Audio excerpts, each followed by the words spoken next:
On va aborder le thème des pervers narcissiques et je trouve que c'est un sujet relativement sérieux.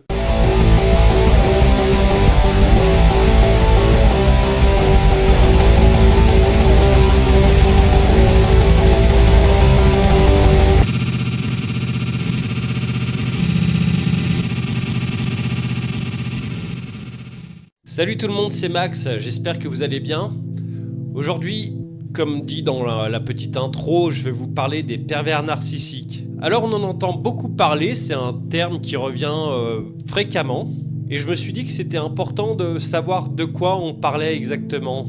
Alors, dans un premier temps, je vais vous présenter un peu ce qu'est un pervers narcissique, les différentes phases qu'il peut y avoir, et les remèdes éventuels qu'on peut apporter à cette pathologie.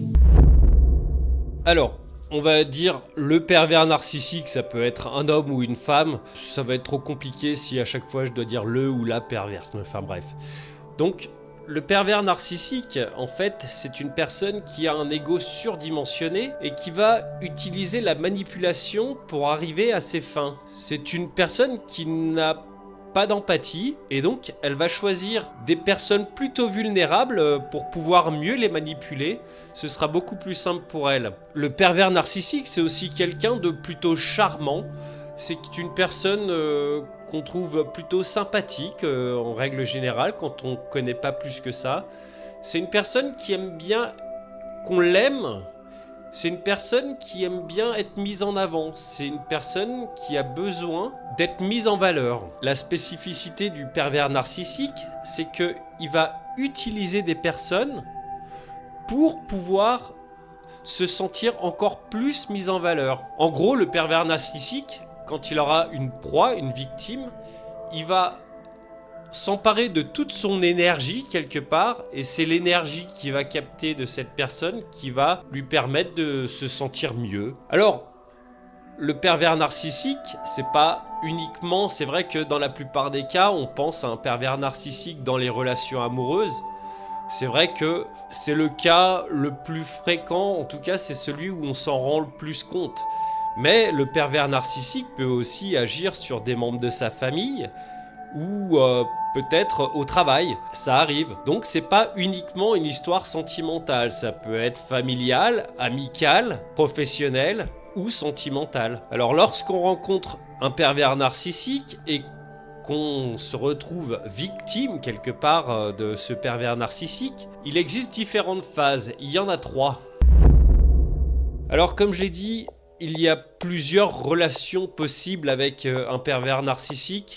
Je vais prendre plutôt la relation sentimentale, ce sera plus simple. Après, peut-être que de temps en temps, je ferai des analogies avec d'autres potentielles relations, genre professionnelles ou quoi que ce soit. La première phase, c'est l'idéalisation. On appelle aussi la lune de miel. Dans cette phase-là, tout se passe parfaitement bien. On a même l'impression que c'est quelque chose qu'on n'a jamais vécu, que c'est quelque chose d'extraordinaire. Le pervers narcissique est attentionné, vous complimente, vous fait sentir que vous êtes le meilleur, que tout est parfait. Vous dites même, mais c'est dingue en fait, j'ai jamais vécu ça, c'est pas possible, j'ai l'impression de rêver. Et donc pendant cette période-là, vous aurez l'impression véritablement d'être dans une lune de miel. Alors si c'est dans une situation sentimentale, vous allez vous dire que vous avez trouvé la personne idéale pour partager votre vie. Si c'est pour un boulot, par exemple, vous vous dites, j'ai trouvé le taf de mes rêves, quoi, c'est un truc de fou. Voilà. Et en fait, pendant cette période-là, c'est le moment que le pervers narcissique va utiliser pour mieux vous cerner, pour connaître vos faiblesses et par la suite les utiliser contre vous.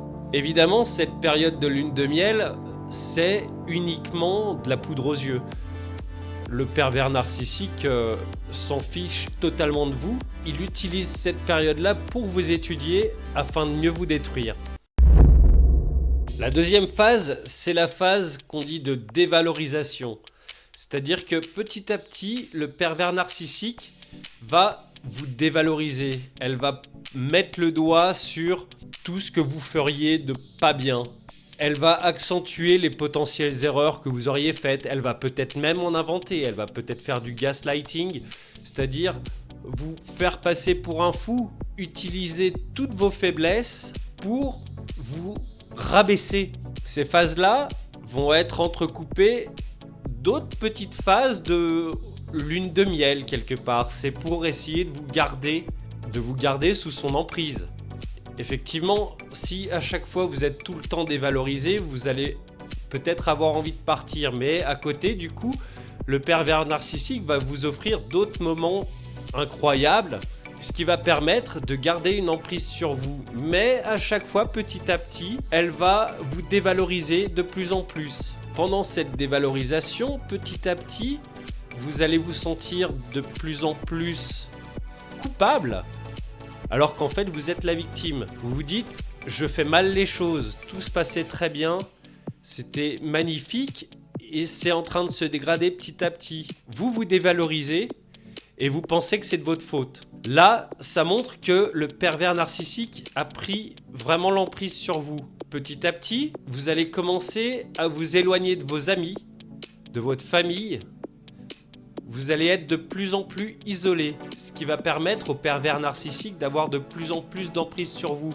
C'est important pour lui que vous soyez isolé de vos amis, de votre famille ou des proches, parce que eux, ils peuvent être de bons conseils pour vous. Ils peuvent vous dire cette personne n'est pas bien, cette personne n'agit pas correctement, et si vous allez un peu raconter votre vie à vos proches, c'est à ce moment-là qu'ils vont peut-être vous conseiller de faire quelque chose. En parallèle de ça, lorsque vous avez des rencontres avec des amis et tout ça, vous allez voir que le pervers narcissique va toujours être quelqu'un d'hyper agréable, super gentil. Bon, des fois, il y aura quelques pics qui seront lancés contre vous, tout ça, mais ça passera toujours bien. Vos amis, votre famille, pour le pervers narcissique, il faut que votre famille, vos amis, pensent que c'est quelqu'un de formidable. Entre parenthèses, du coup, comme je l'ai dit, vous allez être isolé petit à petit de vos amis et de votre famille. Mais dans un premier temps, c'est important pour lui que tout le monde pense que c'est une belle personne. D'ailleurs, c'est son but au pervers narcissique, c'est que tout le monde pense que c'est quelqu'un d'exceptionnel. Le pervers narcissique a un besoin constant de se sentir valorisé. Et le fait de vous dévaloriser pour un pervers narcissique, ça lui remplit un peu son ego, ça lui fait du bien. Le pervers narcissique se nourrit de votre énergie. Et plus vous vous sentez minable, plus le pervers narcissique se sent exceptionnel. La troisième phase de cette relation, c'est ce qu'on appelle le silence radio. Il arrive que le pervers narcissique ne donne plus aucune nouvelle. Il y a eu peut-être trop de disputes, il y a eu peut-être des choses qui se sont mal passées, ou peut-être qu'il sent qu'il est en train de vous perdre dans sa domination. Donc le pervers narcissique va s'en aller. Et ça peut être aussi une bonne jauge pour lui, parce qu'il va essayer de voir si vous essayez de revenir. Et si vous essayez de revenir, ça veut dire qu'il a toujours de l'emprise sur vous. Il peut être aussi parti parce que il n'a plus aucun intérêt avec vous, et donc va se focaliser sur une autre proie, histoire de nourrir son ego un petit peu ailleurs. Le pervers narcissique s'en fiche totalement de vous. Ce qui compte, c'est que vous l'admiriez et qu'elle puisse vous rabaisser au maximum. Ça, c'est extrêmement important pour le pervers narcissique. La victime, elle, se sentira complètement seule, abandonnée, parce qu'elle est sous l'emprise du pervers narcissique. Et dans la plupart des cas, elle va essayer de revenir. Le pervers narcissique va jouer un petit peu comme ça. Peut-être qu'il sera déjà sur une autre proie. Peut-être que ça n'aura pas marché. Donc dans ce cas-là, il va revenir vers vous, histoire de remplir un petit peu son besoin d'ego. Et ça continuera à chaque fois. Donc vous aurez toujours un petit peu cette petite période de lune de miel, comme au début, qui sera à chaque fois plus courte. Et la dévalorisation qui reviendra. Et enfin, ça reviendra toujours pareil. Le silence radio, et puis voilà, et vous allez revenir, et puis machin. Si vous décidez de ne pas revenir, que vous vous dites c'est bon, j'en ai eu ma claque, le pervers narcissique peut très probablement revenir de lui-même, parce qu'il n'aura pas trouvé de nouvelle proie, Parce que vous étiez quelqu'un de facile, le pervers narcissique sait très bien qu'il a réussi à vous manipuler. Du coup, pourquoi pas revenir et continuer en faisant son petit tour de passe-passe, son charme habituel qui vous a fait craquer au début. Après, à vous de ne pas retomber dans ce piège-là, parce que de toute façon, ça reviendra constamment, le même cycle. La petite lune de miel, la dévalorisation qui va revenir, les engueulades et tout ça, et après, le silence radio, bye bye.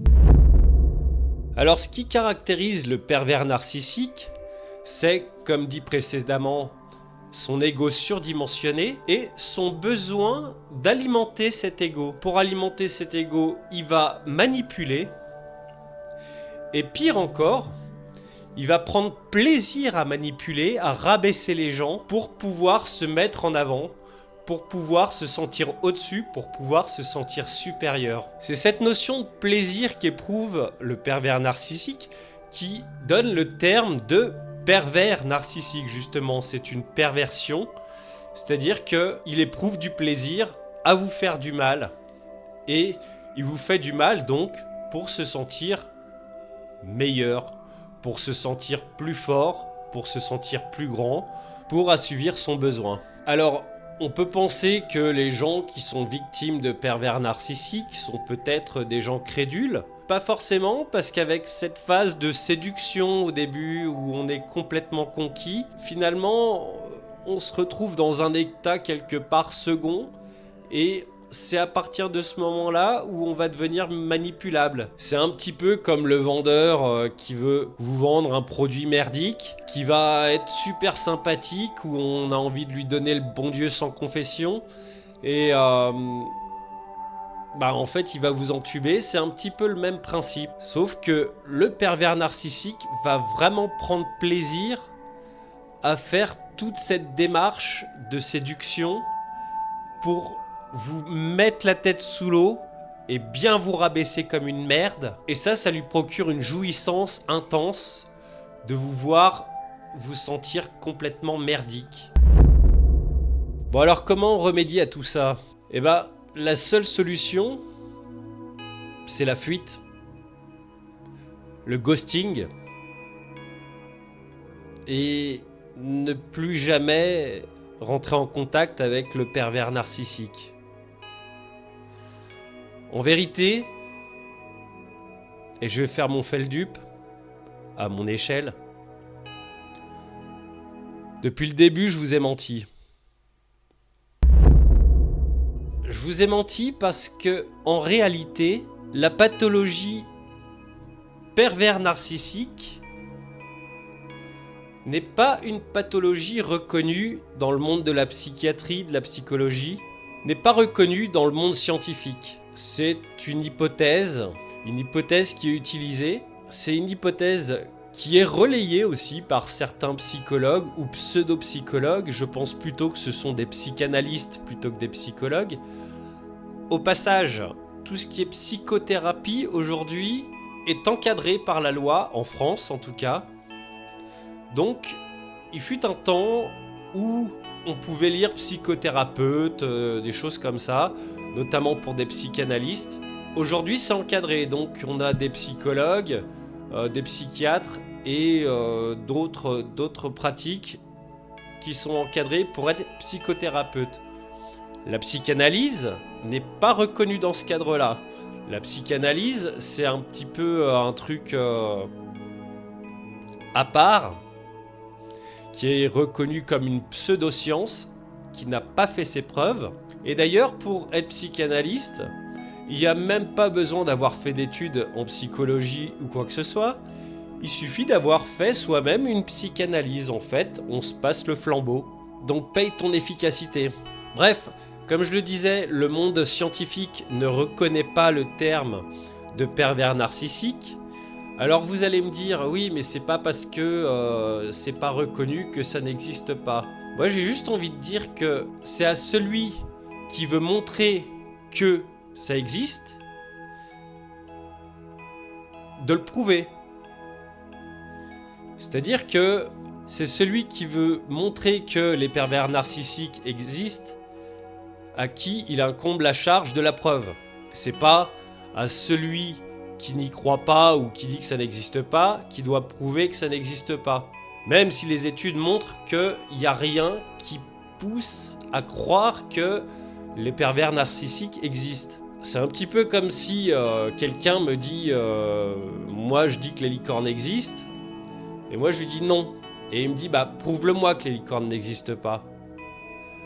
Moi je peux pas tellement prouver que ça n'existe pas. En revanche, il existe quelque chose qui s'appelle le rasoir d'Occam, qui dit que on va choisir la solution la plus probable. C'est-à-dire que, je reprends mon exemple des licornes, on n'a jamais vu de licorne, on n'a jamais trouvé de reste de licorne, il n'y a rien qui nous prouve que les licornes existent. Donc on peut en déduire logiquement que les licornes n'existent pas.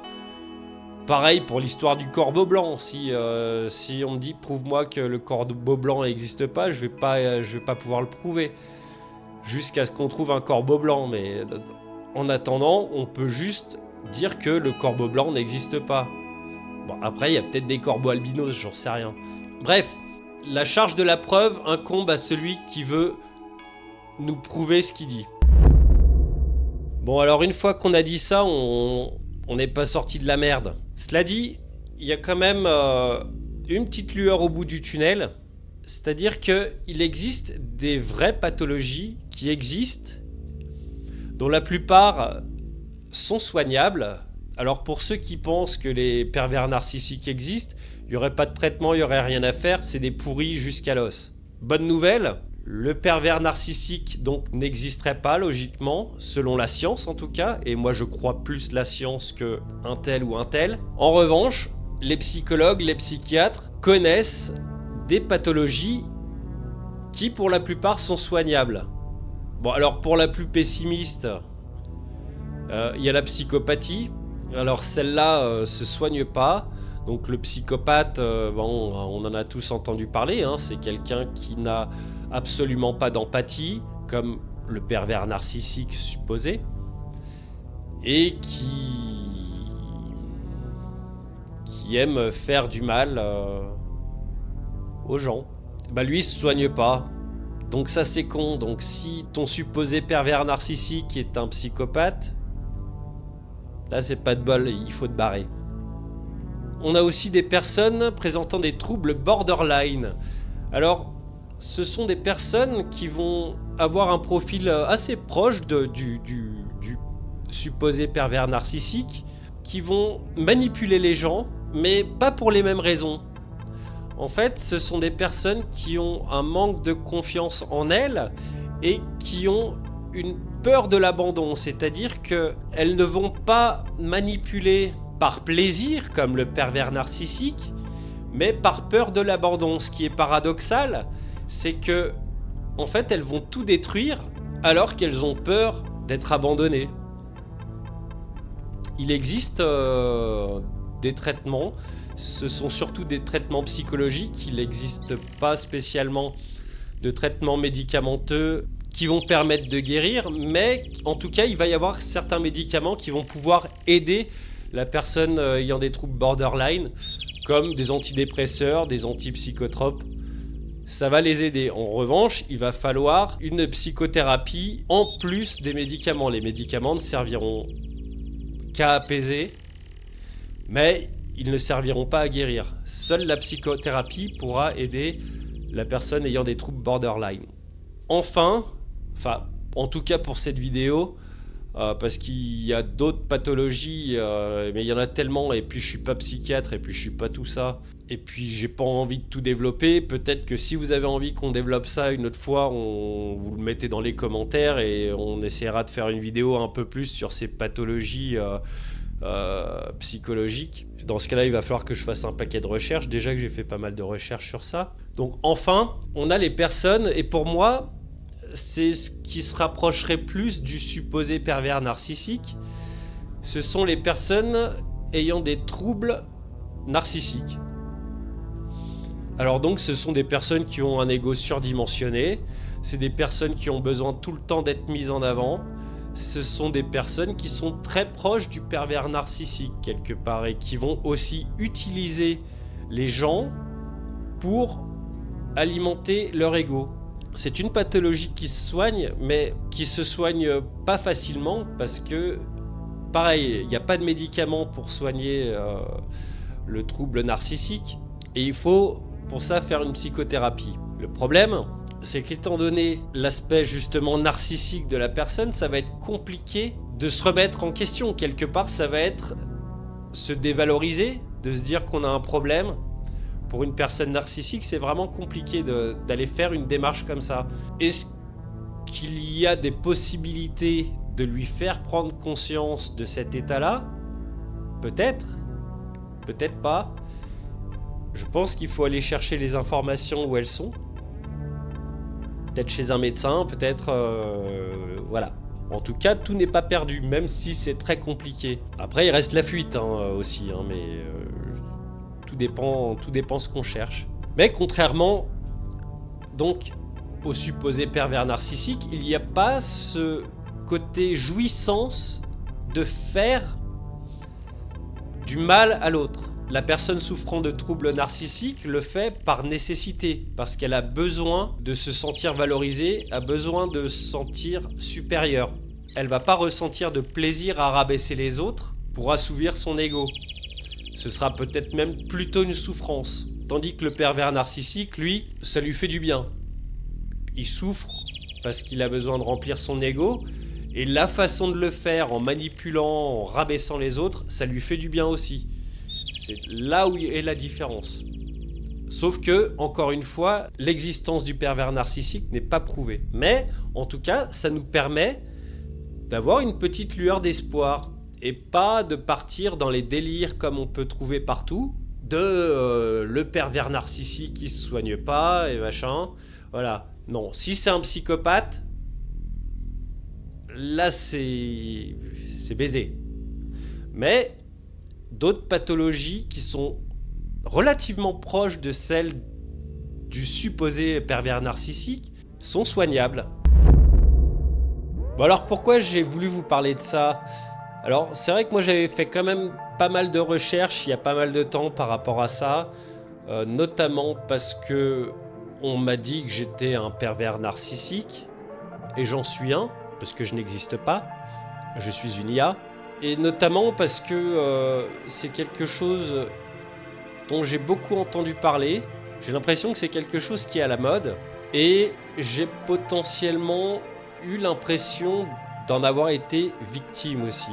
Donc j'ai voulu en connaître un petit peu plus sur le sujet, j'étais allé sur des forums, sur des groupes, et d'ailleurs ce qui m'a choqué dans ces groupes-là, c'est que donc le pervers narcissique, donc ils disent le PN, et souvent les gens quand ils en parlent, ils disent mon PN, un petit peu comme si c'était mon petit toutou, mon machin, c'est limite affectueux en fait, ou peut-être aussi rabaissant. Alors est-ce que c'est une manière pour eux de les rabaisser et de remonter leur ego, ce qui serait quand même complètement paradoxal finalement, parce que ce serait faire la même chose.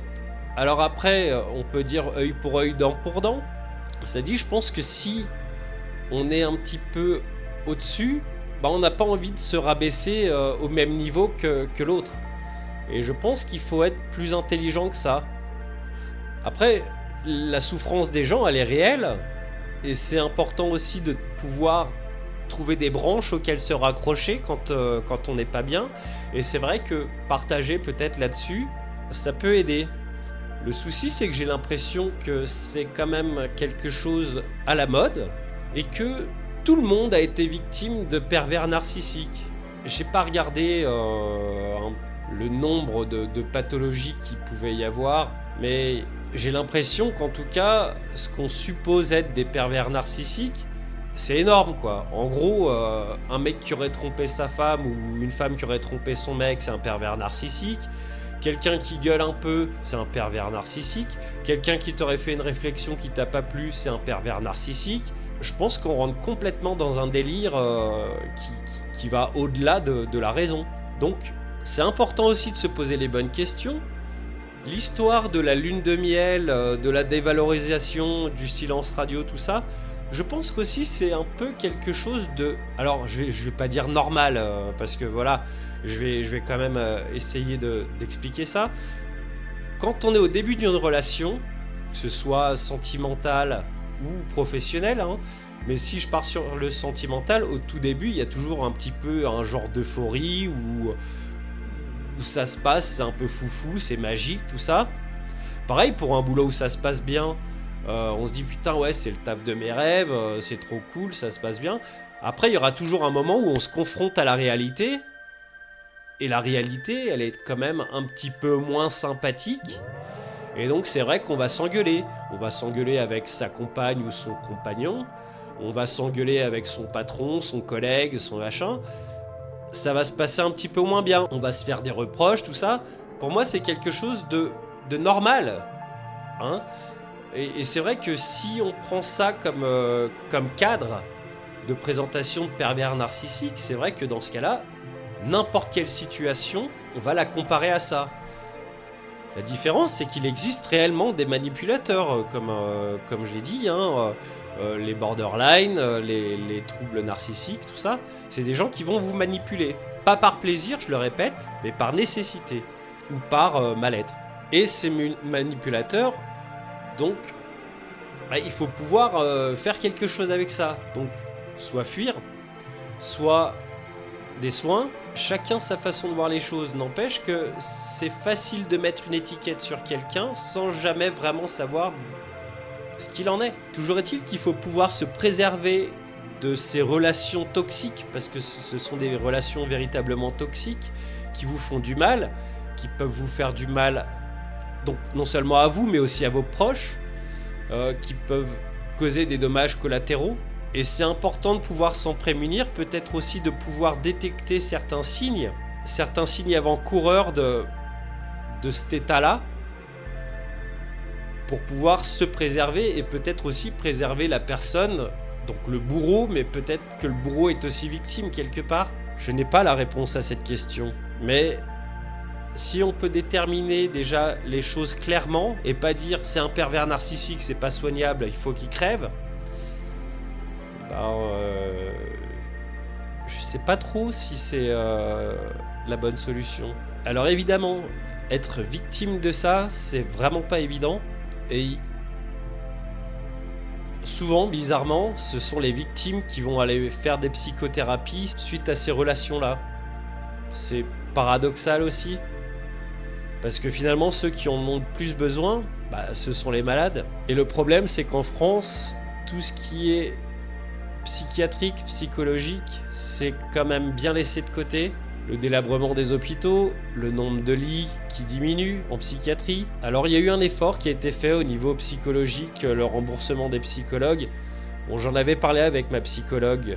Ouais, parce que du coup, oui, j'ai eu une psychologue et puis j'en ai pas vu qu'un seul de psy. Et donc en fait, les modalités de remboursement, les consultations, tout ça, c'est tellement minable finalement que en fait ça vaut rien.